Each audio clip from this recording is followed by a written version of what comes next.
और अक़वाम मुत्तहिदा की general assembly के सदर इस वक्त नेशनल डिफेंस यूनिवर्सिटी में खिताब कर रहे हैं। So Myanmar's democratic reform, engaged in meaningful dialogue, refrain from violence, and to fully respect human rights, fundamental freedoms, and the rule of law.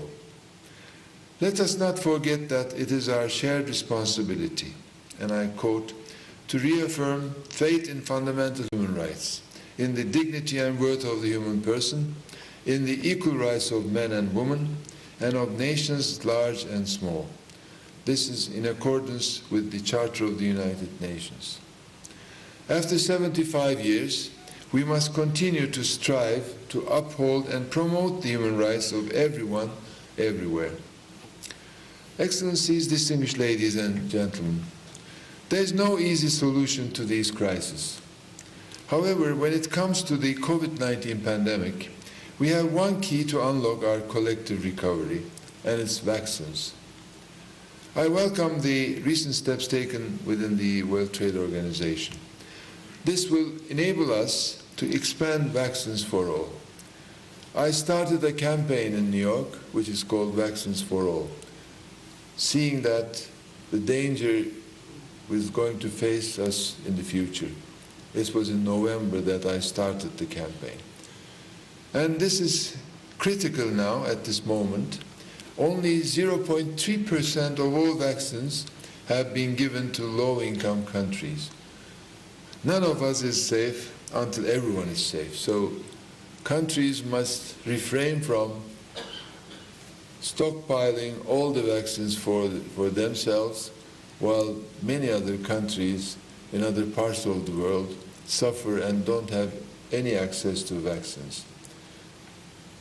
We must look at the forest, not only at the trees. If the forest is burning, it doesn't matter if you have a nice flower garden and you give water to it. The fire will come to your garden and destroy your flowers as well.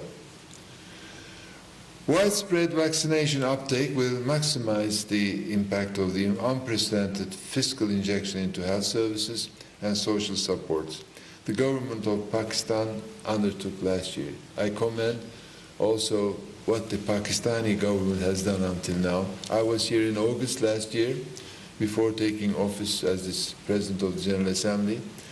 Even that time, comparatively, Pakistan was in good situation. And today, again, comparatively, the measures taken by the government is giving results. Of course, nothing is giving us a zero result. We don't have any incidents at all. But I think at this stage, whatever we can do to lower down the numbers and save our people is the important thing. And I have seen that Pakistan is doing this, and I'm very happy.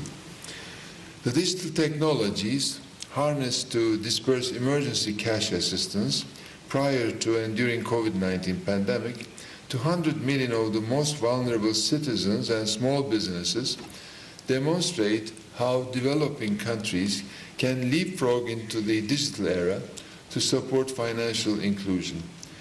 This is essential as we recover, because digital is one of the key elements we now face. We're happy that digital was with us. We continued our meetings, discussions through digital possibilities, but we must also again look at the forest. In the United States, 42 million people doesn't have access to Wi-Fi. In the world, 800 million people doesn't have electricity, which is a clear indication that they don't have digital capacities as well.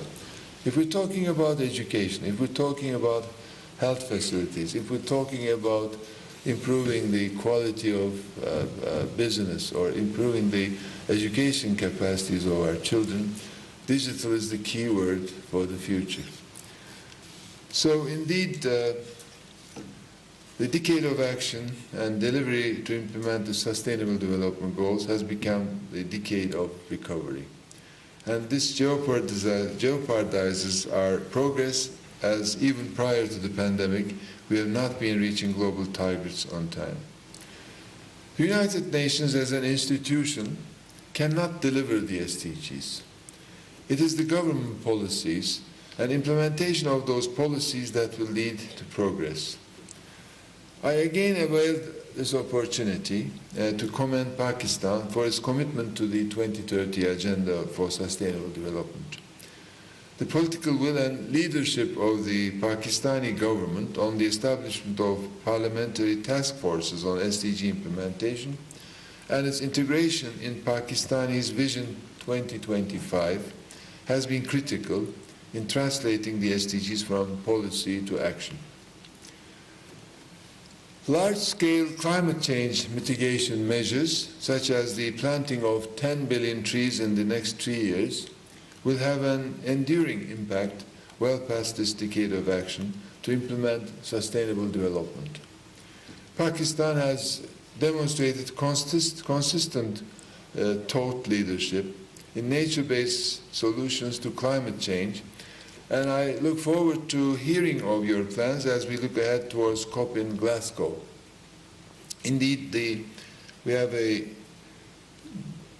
very good coincidence that the 3 Rio Conventions present a historic opportunity to galvanize synergies across the climate, biodiversity and desertification, land degradation and drought agendas.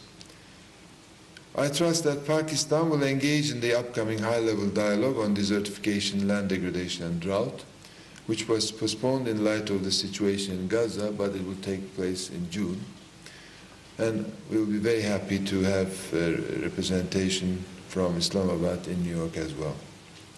Of course, planetary health is but one aspect of sustainable development, where Pakistan is making gains towards the targets of the Sustainable Development Goals.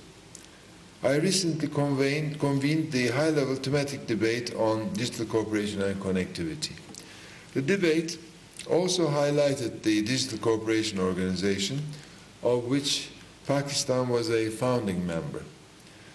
This initiative, bringing together 7 countries with 1.2 trillion in combined GDP and a combined population base close to 480 million, 80% of whom are under 35 years of age, is another example of Pakistan's pivotal role in South-South cooperation to create a future where no one is left behind.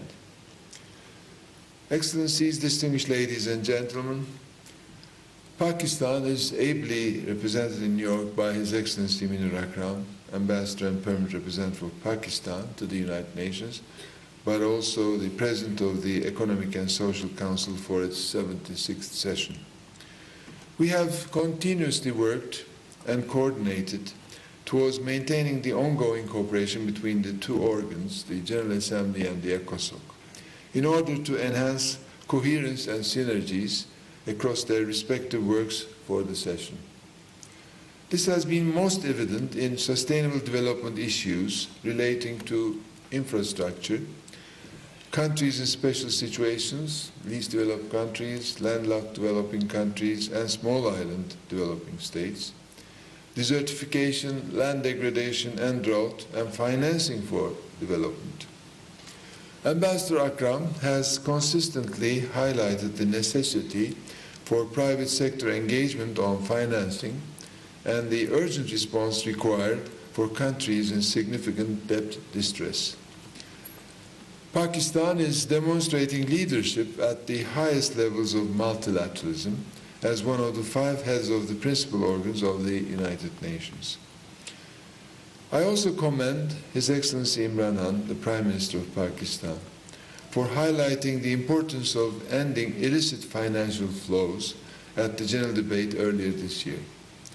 For our best efforts to achieve the 2030 agenda will be derailed unless there is full financial transparency.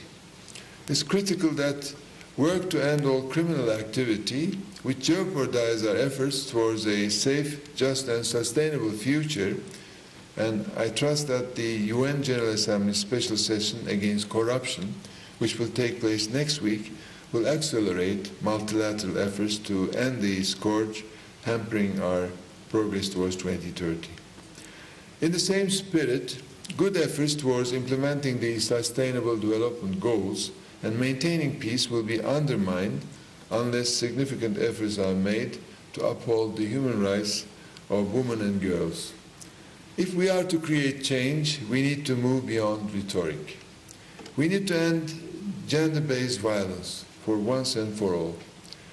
Through stronger legislation against gender-based violence, reporting and redress mechanisms for victims, data collection, election observation, and violence monitoring, we will make progress. This will allow to facilitate the full, equal, and meaningful participation of women in society, the workforce, politics, and public life. Women bear brunt of conflict and their needs must be met. Women need to be included in all elements of peacekeeping and peace building. As an international gender champion myself, I firmly believe that the world must recommit to the Women, Peace and Security Agenda 20 years after its creation.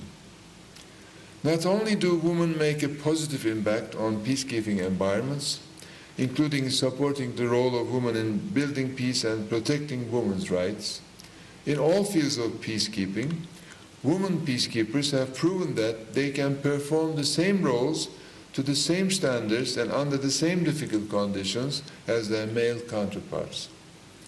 Put simply, it is an operational imperative that we recruit and retain female peacekeepers. I commend the deployment of the first ever Pakistani female engagement team to South Kivu in the Democratic Republic of Congo. I thank these distinguished peacekeepers for their service to humanity. Indeed, I thank all of you who have served under the blue flag. You are the lifeblood of the United Nations. Excellencies, distinguished ladies and gentlemen, it's a privilege to address you here in the National Defense University, which has been the home of many Pakistanis peacekeeping personnel over the 6 decades since the first deployment to the UN peacekeeping operations in Congo. I applaud the 4,732 men and women currently serving in 9 UN peacekeeping operations around the world. And I commend the professionalism and dedication of the Pakistani military, police, and civilian personnel in these missions. Wearing the blue helmet, Pakistani peacekeepers are on the ground in some of the most dangerous missions in the world, putting their lives at risk to secure a better future for the most vulnerable people on this world. This scope and intensity of conflicts has changed dramatically since Pakistan first contributed troops in 1960. Today, we are seeking peace in an increasingly complex environment of parallel traditional and non-traditional threats, such as climate change, rapid technological developments, famine, infectious diseases, scarcity of water, and sanitation. To this end, I welcome the gains made advancing the Action for Peace initiative. Excellencies, distinguished ladies and gentlemen, from the moment I took office, my main concern and responsibility has been ensuring the uninterrupted and effective functioning of the General Assembly. Since the beginning of the 75th session, the General Assembly has held all mandated events and high-level meetings, sometimes in an innovative hybrid format, to allow virtual participation. This has been critical to ensuring the full implementation of mandates, enhancing dialogue and cohesion among member states, and guaranteeing the membership a strong, functional General Assembly that meets the challenges facing the notions of the world and the people we serve. I have now spent some time elaborating on my views of multilateralism. But if I had to sum it up in one sentence, I would have said this: I truly believe that the future of multilateralism lies in an agile, effective, and responsive General Assembly that is underpinned by political will to uphold the rights of everyone, everywhere. I thank you very much.